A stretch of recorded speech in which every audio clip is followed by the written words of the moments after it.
دوستان ما داریم میریم تنگه چاهکو.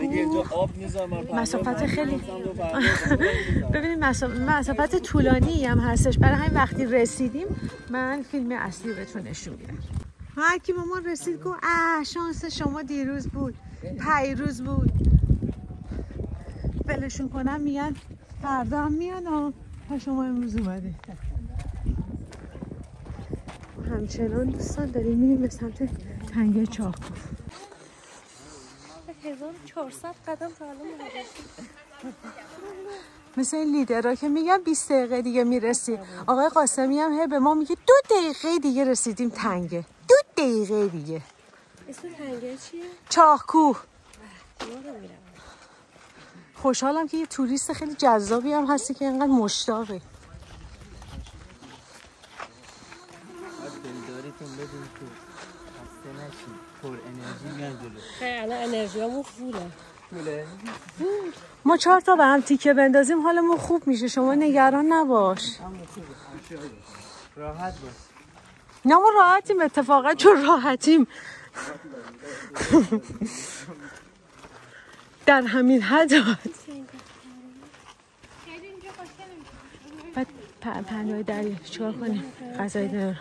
ببین همین اسکله داره، یه اسکله داره آب نگم. خب ببین یک چیزی بگم، از طولش نمیدیم. پایه ای؟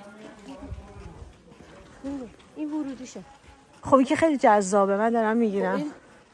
بخوام من بگم از من که ببین اینا رو ورودی تنگه چاهکو.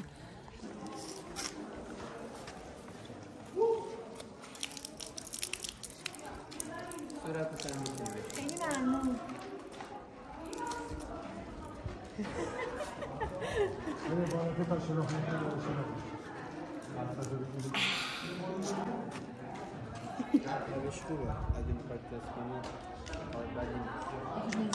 مسی میخوایی بخوریم؟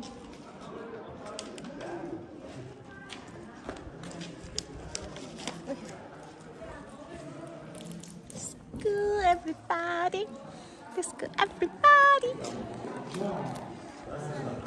آقا ممنون، دستتون درد نکنه.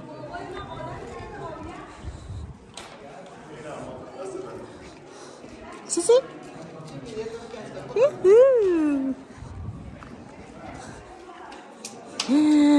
هرچی میریم جلوتر قشنگتر میشه.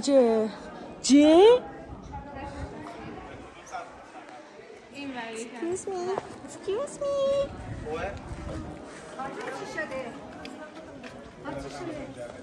یه ساعت داشتیم میمانیم به قطار سوارشیم باشه. کجا تو پایی؟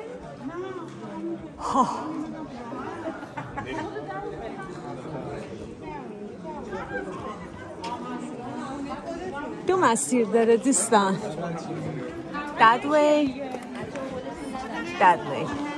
Oh, and that way.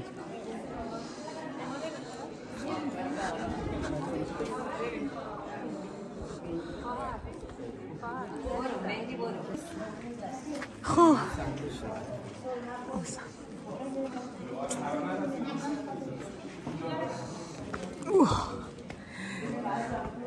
دوستان واقعا قشنگه.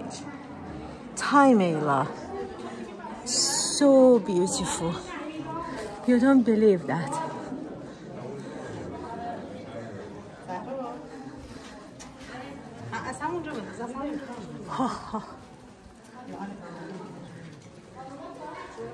Look.